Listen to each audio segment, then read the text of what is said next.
The Principal Cause of Death. Author Mark Richard Zubero. Publisher St. Martin's Press, New York.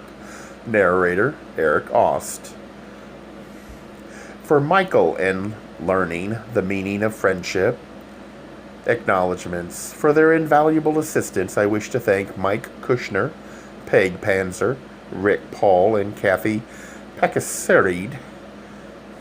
Chapter 9. Along with a rush of adrenaline, I felt an enormous surge of satisfaction. The killer had walked right into our trap. I watched the form creep to a spot almost under us. I saw the head turn back and forth, checking both ways in the corridor. Slowly, the figure crept across the hallway. I could see long hair sway and guessed our sneak was Fiona Wilson. At the door to the office, she paused a few moments, fumbling, followed. In the light from the exit sign above the office door, I saw her working at the lock. My eyes had adjusted enough to the dimness that I could make out her features and see that she wore a designer jogging outfit, appropriately black for hiding in shadows. I didn't want to jump out at her until she'd had time to get into the office and do some searching. Maybe she'd even find something that would convict her more, surely, than her presence already did.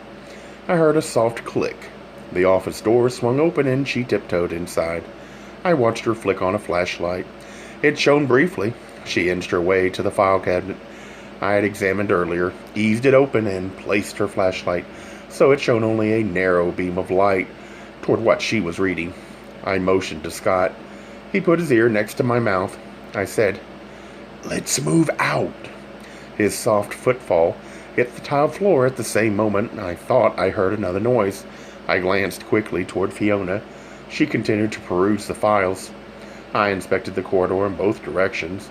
A small blob had appeared at the entrance to the north corridor. The mass of greater darkness could have been a head peering around the corner. "Scott," I whispered, "I think there's another one." He carefully scrambled back up next to me. By straining, he could follow my gaze. "Hot nuts," was his profound comment. The new interloper flattened itself against the corridor. From the size, I suspected it was Al Wellman. Light gleamed from distant exit signs, enough so I could see the reflection on the bald head of the old English teacher as he neared the office. Wellman was 10 feet from the office when he slipped and banged his head against a locker. I looked across at Fiona. She'd heard it. Her flashlight flicked off. I could make out her shape as she disappeared further into the office. I thought I saw the door to the office of the Dean of Students open and shut. I glanced back at Wellman. He stirred as if paralyzed, one hand dangling on an inch from where it had struck the locker. Suddenly he swiveled his head from left to right, then rushed toward the office door. He fumbled with the knob for a second. Fiona must have left it unlocked, because in only a second Wellman was in the office. He crouched down behind the counter. For 5 minutes he didn't move. Finally, I saw his gleaming dome slowly inch its way above the top of the counter. His eyes searched intently out the office windows for possible danger. A minute later, he retreated to the same file cabinet as Fiona. Out came a flashlight, and he began the same sort of inspection. "Okay, Sherlock," Scott said. "You got 2 of them. Not bad. Now what?" "I'm not sure." I eased my back against the wall in the john. Numerous unhappy muscle groups protested the rigid position I'd kept them in. Scott tapped my shoulder. He pointed. I joined him at the observation post and followed the direction of his finger. Down the hallway from the right crept another figure. "Damn!" "My sentiments exactly," Scott said. I looked across at Wellman. He turned off his flashlight, shut the file drawer, crouched, and moved back toward the counter. I lost sight of him for a few seconds, then he reappeared. He moved toward the inner offices. I wondered what would happen if he ran into Fiona, but he passed up the dean's office instead, opening the door to Jones's. He flicked on his flashlight. At the same moment, our new person reached the office door. The noise he or she made opening it alerted Wellman. His light flicked off, and he quickly swung. Jones's door shut. The angle from the main office door made it difficult for the third intruder to see Jones's office, so he or she didn't notice the brief flicker of light, or maybe thought it was the gleam from a car pulling into the drive in front of the school. The new person made the same beeline to the file cabinet. There was a hood over the face, but from the movements and general build, I guessed it was Max Younger. Another flashlight at the rate we were going. By morning, there wouldn't be another battery left in River's Edge. More searching through the files. I'd resigned myself to futility by this point, when the next noise came from another furtively creeping figure. A large one this time. I almost expected it. Max had had plenty of time to go through the files, however, and had started on the office storage room. I knew that was where they kept the district records. He propped the door open an inch, probably so he could hear anyone approaching, so he was prepared when the new person lost his or her footing. That's when I realized that the hulking mass seemed to be two people. Possibly. They'd tripped over each other's feet. They scrambled up and seemed prepared to flee, when we all heard loud clunking sounds approaching from the new wing. The two, I could see now that they were Clarissa and Ralph Hartwig. Hurried to the office and crouched behind the counter as one of the custodians, whistling cheerfully, dragged a mop and bucket behind him. He made enough noise so that all the hidden suspects must have heard him. A moment later, the Hartwigs were thumbing urgently through the files. Donna Dalrymple and Denise Flowers showed up 5 minutes after that. The Hartwigs only had time to hide behind the counter. Donna and Denise nearly tripped over them. I decided it was time for an appearance. We climbed down and made our way to the office. We could see the flashlights and hear wrangling voices. I opened the office door and flipped on the light switch. It didn't make a lot of difference if the custodians or someone else found us now. We had all our guilty suspects right where we wanted them. Sort of. I invited all the searchers into Jones's office. They spent the next 5 minutes in shouts and accusations. I sat behind the desk while Scott leaned on the window ledge behind me. Arrayed in chairs in front of us were the 6 suspects. Good, I thought. This is where I reveal the damaging evidence about who really did it, or they jump up and tell all. But the defiant and angry people in front of me didn't give off the slightest hint of guilt or willingness to confess. Worse, I couldn't think of a thing to say. "Gotcha now," seemed inadequate. When they all paused for a moment, Scott said, "Why did you all come here?" No one said a word. Scott said, "You all had reason to kill Jones, and you all obviously had something to hide that we haven't found out yet. Eventually, we, or the police, will find that out. Why not get it out in the open now?" His voice thrummed almost musically. I caught that hint of a southern drawl I enjoyed so much. Only Dalla Dalrymple spoke. "Mason had a reason to kill him, too. He's just trying to get himself off the hook. This was a cheap stunt that I, for one, am not going to put up with. I'm leaving." "Leaving could make it look as if you had something to hide. We know you did because you showed up. Leaving won't help," I said. She returned to her chair. To the group at large, I said, "Coming here makes you all look guilty. One of us is a murderer. We need to find out everybody's motive, including yours, Donna." "Well, I didn't do it," Ralph Hartwig said. "I'd never even met the guy." Al Wellman laughed. He said, "You set this up, Mason. You thought you were smart. Figured the guilty one would show up. Instead, all of us are here, and you aren't anywhere near a solution." "We should talk about what Mason has to hide," Max said. "What?" several people asked. He pointed at me. "He's gay, and he's got a lover." "Why would I care if people found out I was gay?" I asked. "Most everybody here knows I've got nothing to hide. Besides, my lover is rich enough to buy all of our salaries for the past 20 years. "Loss of prestige," Dalrymple said immediately. "Everybody is afraid of that. You aren't immune." I opened my mouth to let off some frustration and anger, but Scott said, "Hold it, everybody. So we know Tom's possible motive. He denies it, and I, of course, agree with him. What about the rest of you? It's time for all the secrets to be out on the table." We got lots of nasty cracks and arguments, but no cooperation. Suddenly the door opened and Carolyn Blackburn marched into the room with Meg right behind her. Carolyn said, "The custodians called, said there were lights on in the office that weren't supposed to be on." She sighed. "The general rule they have is to call rather than put themselves in danger. They aren't the brightest. What's going on?" Meg said, "I saw Carolyn walk in. Tom, I decided it would be better if I followed." I explained to Carolyn how I had had the rumor spread during the school day and how we'd planned to catch the murderer by seeing who came looking for further information. When I finished, Carolyn gave a faint smile. Didn't work. She glanced around at the assembly. I think it's time you all told me what it is you're hiding. Scott brought chairs in from the outer office for Carolyn and Meg. They got settled. None of the suspects seemed willing to start. I know a great deal about each of you. That I promised not to tell. I said, it would be more graceful if we heard it from you rather than me. No response. Carolyn said, all your secrets must be pretty awful if you can't tell. Ralph Hartwig said, Mason is gay. Carolyn said, I figured that out a week after I entered the district. So what? Maybe she's in the conspiracy with Mason. This was Al Wellman's contribution. Carolyn frowned at him. Conspiracy to do what? I have nothing to gain by Jones's death.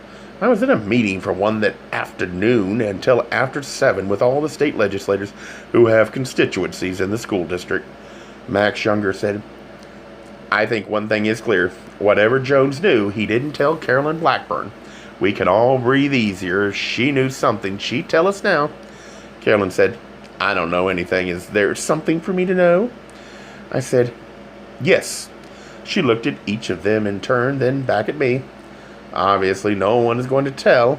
I think it's time to bring the police in on this. This engendered a round of vigorous protest, which Meg interrupted after 5 minutes. Maybe Jones did keep separate records somewhere in the office. Everybody was looking for them. Maybe all we need to do is find them. Obviously, there wasn't a set for Carolyn to find, or all your secrets would be out. For over an hour, Carolyn and Meg searched through every part of the many offices. The rest of us sat in Jones's office, avoiding one another's eyes. Finally, Carolyn slumped into the chair behind Jones's desk. Nothing, she said, and drew a deep breath. It's very simple. You all tell me, or I call the police. No one said anything for a full minute. Fine, she said, and reached for the phone. Clarissa Hartwig placed her hand over the receiver. I'll tell. I don't want the police, but I don't want to talk in front of all these people. We arranged to talk to each person separately. Meg waited with them in the main office while Carolyn, Scott, and I interviewed each one in Jones's office.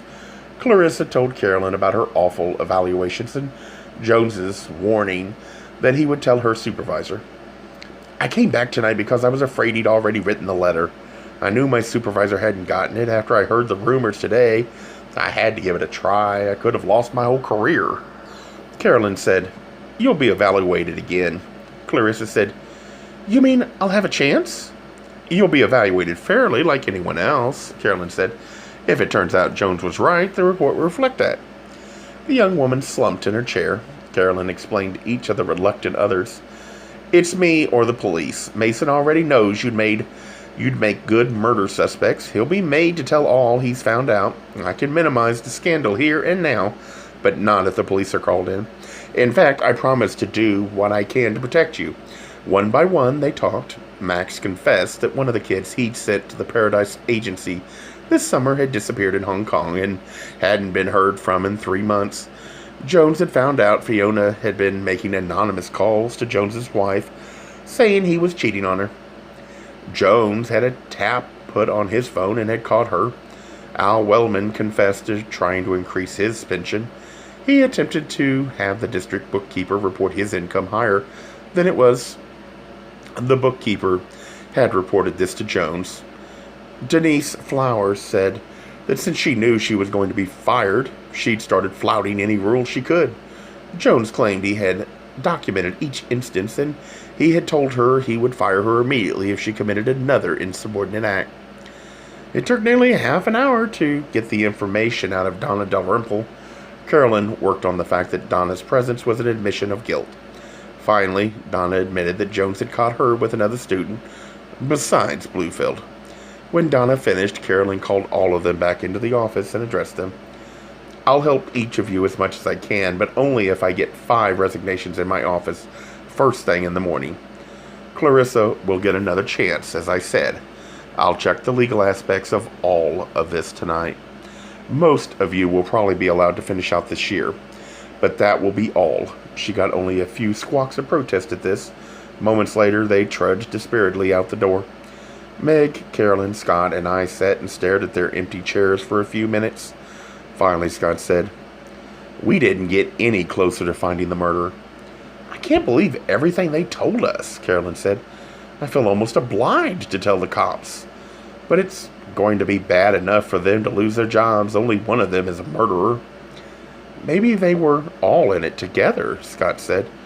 "Could be," Meg said. "We can't discount it as a possibility, but the idea doesn't get us much closer to a solution." "Which of them had anything to do with Marshall Longfellow?" I asked. "We've still got his murder as part of this." "He saw something," Meg said.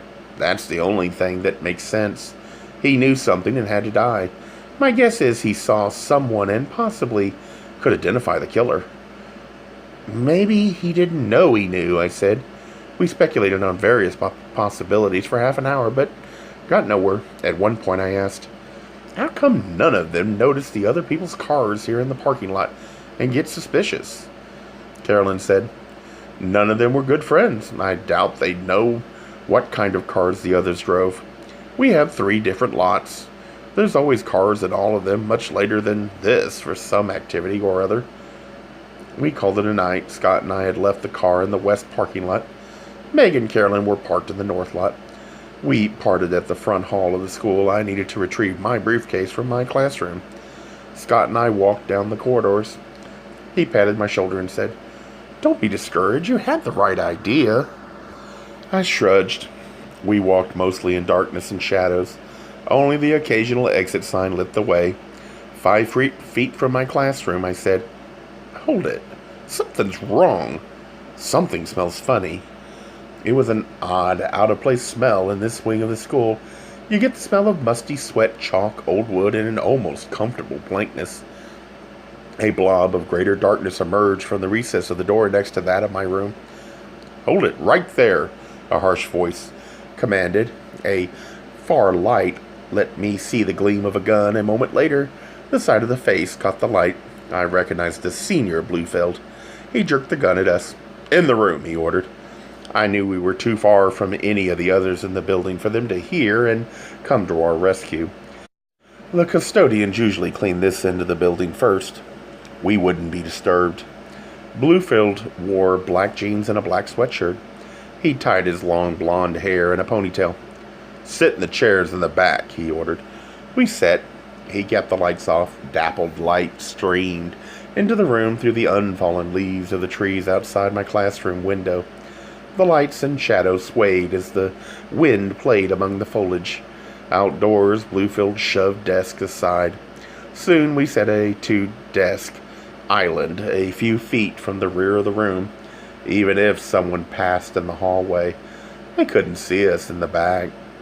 Bluefield paced in front of us. His right hand spasmed around the gun. He clenched and unclenched his left fist, his ragged and uneven breaths attesting to his heightened state of excitement. His eyes were narrowed, his pupils nearly invisible. All these were signs to me that we were in deep trouble. The man was out of control and would easily do murder. For now, he wanted to talk. "You fuckers, why the hell did you have to mess in my life? I had it good, a decent living, a house in the suburbs. Why the hell did you 2 faggots have to fuck it up? You couldn't mind your own business, so I'm going to have to mind yours for you." He gave us a nasty grin. "I planned this while they had me locked up. I've been watching the school. I never saw you come out today, so I decided to snoop around. I watched you from down the hall while you talked in the office." He pulled 4 pairs of handcuffs and placed them on the floor 3 feet in front of the desk where I sat. He said, "Mason, you get the handcuffs." He moved to the center of the room. "If you make any sudden moves, I will kill your boyfriend." He leveled the gun at Scott. I carefully stretched for the handcuffs. When I had them, he instructed Scott to put his hands behind him. I shackled Scott's hands to the chair's bottom rungs, the shelf where the students put their books. Bluefield made me cuff my right arm, then moved closer to finish the job himself. He held the gun rigidly on Scott. He reminded me, "You make the slightest move, faggot, this gun goes off and your boyfriend dies."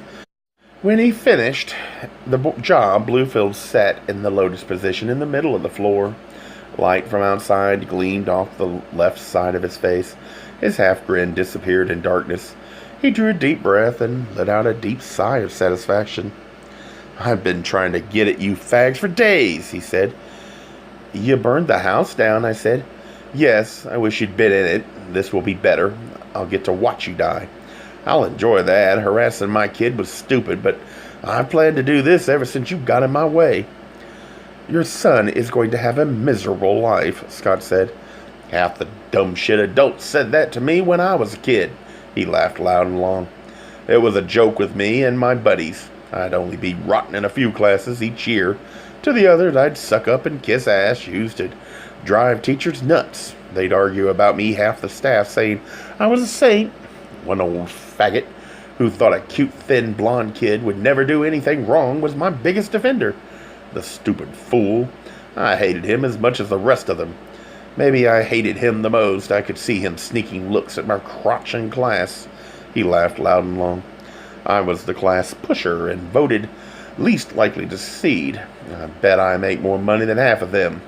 Scott said, "Then at least we have the satisfaction of knowing we stopped you. Took away your livelihood. I'll be back in business soon enough, and if not, I'll have the satisfaction of knowing you both are dead. So I win." He stood up deliberately. He hunted around the room for any kind of paper. He emptied the drawers of my desk into a pile in the middle of the doorway. On top of this, he added the posters from the wall, then books from the shelves. It took him 10 minutes. Because he had to keep his gun trained on us while he collected material, he derided and sneered at us, but through all this I kept myself still. I didn't want him to notice the fatal flaws in his plan. Bluefield examined his pile of trash with satisfaction. He added several of the wooden desks to the heap, then pulled a lighter out of his jeans pocket. Scott said, "You can't believe you'll get away with this." I wanted Scott to shut up. I didn't want Bluefield to think too much. One of the things I'd learned as the union building rep was never to underestimate the stupidity of human beings. It was Bluefield's stupidity, along with his out-of-control emotions, that I hoped would save us. Bluefield said, "Why shouldn't I get away with this? I've got an alibi set up with some buddies. I'm out of this. Even when the fire alarm goes off and somebody gets here to save you, it'll be too late. They won't want to leap through the flames if you're still alive when they get here." He stepped around his pile halfway out the door. I could still see his face behind the debris. His eyes glowed in the flickering light. "Now, I don't want to see the two of you try to squirm or move while this gets going. Otherwise, I will simply shoot you. It'll be more fun this way, watching you burn to death. I wish I could do it more slowly." He swung the gun at us. "I'll blow huge holes in you if you try to move." He leaned down. Moments later, flames leaped upward from the trash, then quickly licked at the wooden doorframe. Quickly, the heat rose to that of a summer campfire. I felt sweat begin to bead on my skin. The smoke drifted out the doorway. For a few more moments, we listened to the sound of oxygen combining with the elements. Then ear-piercing beats began sounding all along the corridor. Even in the old section, they'd installed smoke alarms. The dimness helped us because Bluefield could no longer see our actions. I think the speed with which the fire grew surprised him too. The heat and smoke drove him too far into the hall to effectively menace us with his gun. Shots rang out. Wood splintered in the wall above our heads. A last desperate gasp by Bluefield as he turned to run was my guess. Two things wrong with Bluefield's plan. He couldn't see us because of his own fire, and he'd attached us to the old desks. While our hands were encumbered, our feet were free. He'd never come close enough for us to stand and attack him with the desk still attached. It was too easy for him to dart away. But now we both simply stood up. Fire blocked our way to the door. The flames caught the old wooden cabinets and inched up the walls. The warped and leaky window panes stood between us and clean air. I could now hear fire trucks wailing in the distance, adding to the din of the fire alarms. Awkwardly, encumbered by the desk, I moved as rapidly as possible, as far toward the heat as I could. Then, with a desperate rush, I flung myself toward the back wall. The desk splintered on impact. Scott followed suit, our arms still cuffed. We hurried to the window ledge, swung our bodies on top of it, and stood up. I felt sweat dripping from my forehead and heard Scott cough from the smoke. Desperate kicks splintered glass and wood. The rush of oxygen from outside fanned the flames, but we leaped through the opening. As I flew out, I felt a stab into the side of my left leg. After we landed, I glanced down to see my pant leg ripped completely up the side and a jagged piece of glass embedded in my thigh and sticking out of it 3 inches. I gasped in pain. I looked for Scott. He lay on his side about 3 feet from me, gulping in bushels of fresh air. I looked back at the school. Smoke and flame roared from my classroom. I felt hands pulling me back. Looked up to see a fresh-faced fireman. They got my leg to stop bleeding. We sipped cups of excellent coffee and watched the firemen. They confined the blaze to the one wing, but both floors went up. An hour after the fire started, the roof of the section fell in. We told the first cops to show up. About Bluefield, Daniels and Johnson arrived about 5 minutes later. The roof collapsed. We told them they should examine the fire for spent shells and compare them to Bluefield's gun. I said they might catch him before he thought to pitch it, especially if he believed we were dead. They said they'd check it out. Carolyn showed up. She offered her place for us to stay the night. Glancing at my watch, I found it was only a little after 9. I told her we needed to be in the city. I wanted the comfort of Scott's place. We stopped at the hospital to get my cut leg stitched up. I saw the same doctor who'd handled me a couple of days ago. He was young and attractive. He smiled winningly at me, but smiled even more brightly at and spent an inordinate amount of time applying salve to what I thought were very minor cuts and bruises on the non-pitching arm of the winningest pitcher in baseball for the past 10 years. In the car, Scott said, "The doctor was cute." I said, "Sometimes your popularity is a pain in the ass." He pulled onto I-80, merged with traffic, then said, "Sorry, I was just making conversation." I let a mile or so pass, then apologized too. I went on. I thought we really had something today with my little plot. Nero Worf always pulls off the big confrontation confession scene. He put his hand on my thigh. We gave it our best shot. I sighed at the penthouse on the couch in the living room, lights in the apartment off glow from the city, providing enough light to see his white jockey shorts and the golden down on his chest. I put a Gordon Bok tape in the cassette player.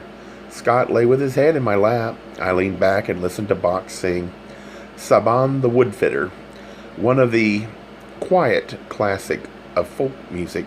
I caressed Scott's chest hair with my fingertips, put my arm under his head, smelled his clean shower smell, sighed in near contentment. The tape moved to the next song, and Scott said, "I was a little scared for a while there tonight." Fortunately for us, Bluefield is not the brightest. "I'm serious," he said. "I was scared." I looked down. I could see the blue of his eyes searching mine. I traced his hairline, brushed a blonde lock or two into place. "I was too," I said. We wound up on the living room floor on an Indian rug woven by one of his teammates. I arrived at school early the next morning. The kids had been given the day off, so the faculty and administration could get together to figure out how to hold classes. The fire department met with us first, explaining which parts of the building they would let classes meet in. While much of the vast complex remained intact, it would be necessary to run double shifts for the rest of the year. This meant that some teachers didn't start until 11 in the morning and wouldn't be going home until nearly 5. No teacher I knew liked double shifts. We heard a lot of grumbling as they decided who would take what time period. I saw all of our suspects at some time. The next morning, whether in the front hall or the teacher's lounge, none of them acknowledged my existence. I felt distinctly unpopular. I'd tried to call the police several times during the day, and at noon had gone out to talk to the police. Poking through the remains of the fire, they told me nothing, and a burly old fireman urged me vigorously to keep the hell out of their way. The police hadn't told me anything about the pursuit of Bluefield. He could be lurking nearby with a dual attack with his son planned as his next move.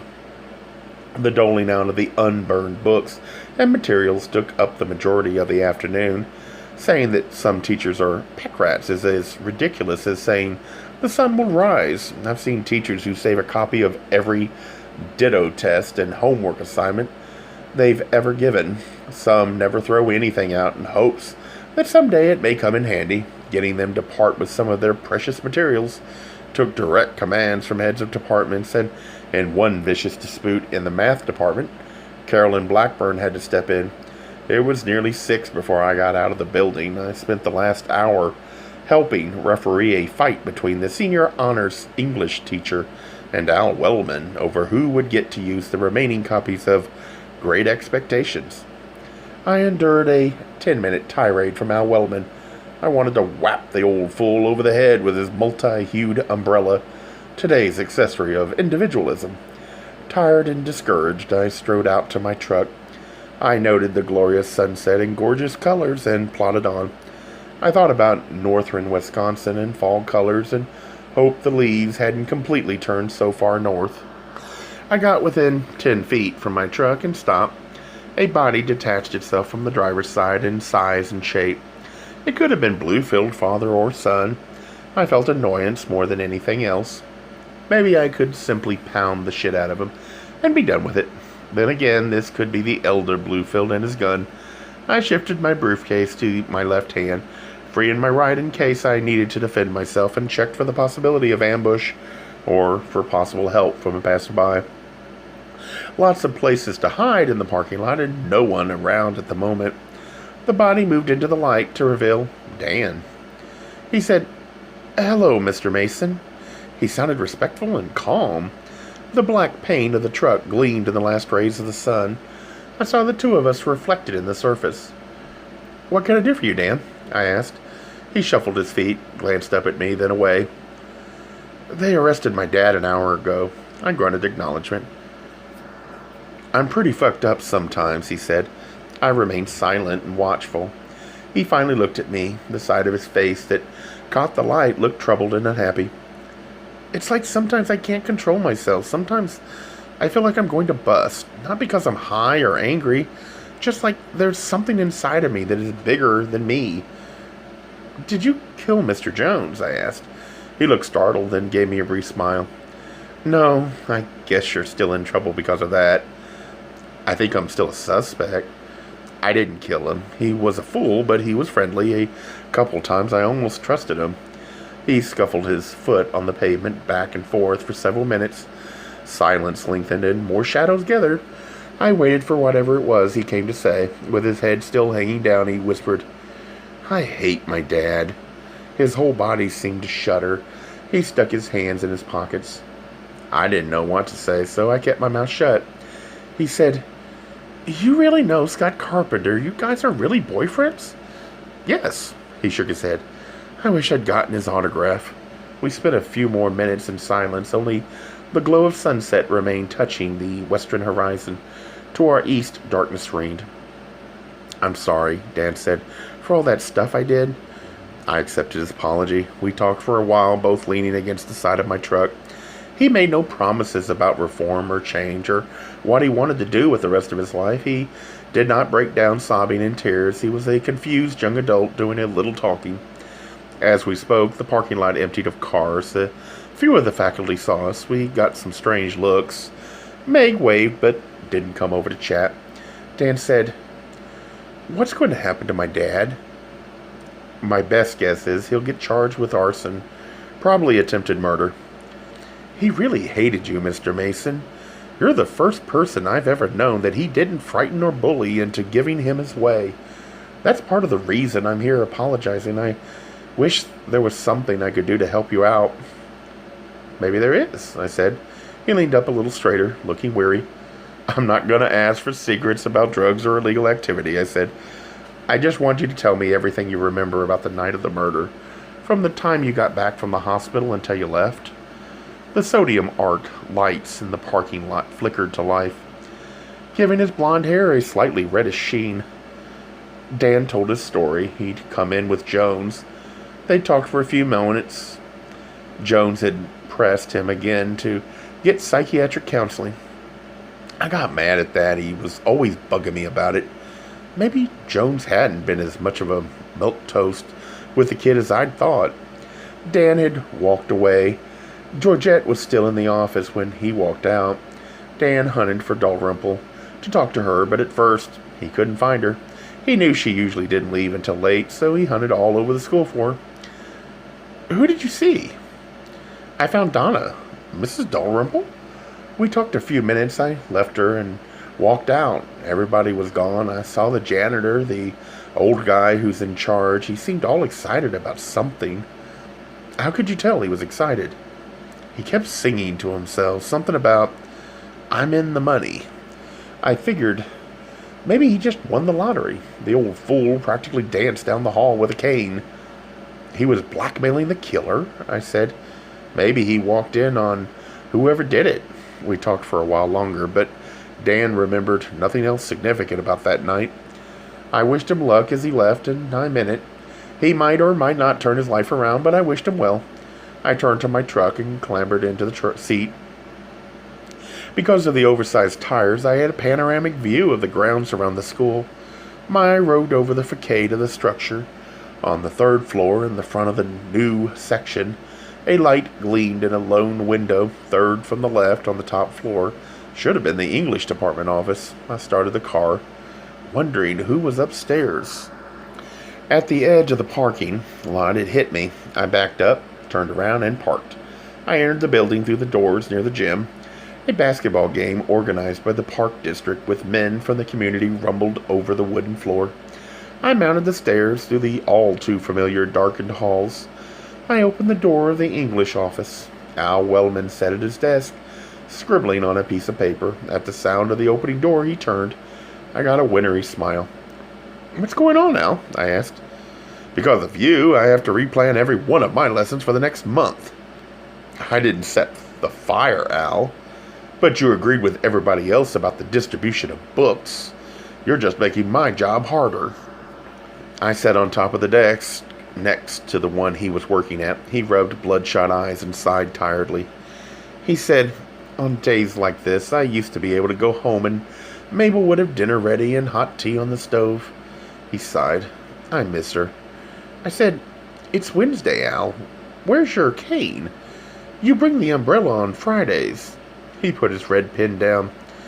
"I talked to a witness who saw the blackmailer with a cane just after the murder."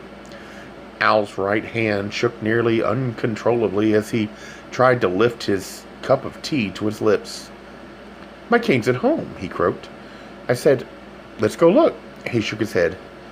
"I thought you and Marshall were friends," I said. The tea spilled on a pile of student papers on the desk. He mopped at it clumsily. "Marshall found the cane at the scene," I said. "He was going to blackmail you. Why would a close friend turn on you?" Wellman sighed, then told the story. "Marshall needed money. He wanted out of this place. He knew he was going to get fired soon. He saw this as a way to get a free meal ticket for the rest of his life. I had to shut him up." I listened to his confession, his plotting and planning, the theft of the knife, waiting for the right moment in Jones's office when no one was around. In his excitement, he dropped his cane, gone back for it, but it was gone. Then Marshall had begun the blackmail. They were to meet last Sunday. Wellman found him asleep on the roof and took the chance to smother him. He tried to get into Longfellow's home since then to try and recover the cane, but he'd been unsuccessful. After a while, he figured that even if the police found the cane in Longfellow's house, they'd never associate it with him. Only someone from the school could do that. I called the police from the phone in the office. As we waited for them to arrive, Al said, "Jones was a mean man. If he'd been a little understanding, a little nicer, I could have retired in a couple of years in peace." His last words to me just before the police walked in were, "I'm glad I killed him." On the shores of Lake Superior, we huddled in our fur-lined black leather jackets against a rising north wind. A cloudless sky glowed faintly blue in the west as we watched shadows grow around us. We stood on a rocky promontory on one of the last reaches of an island that was still technically a part of Wisconsin. From our vantage point, we could barely see the twinkle of light from the windows of our cabin. No other sign of human habitation disturbed the serenity of the moment. Scott put his arm around me, and we moved closer.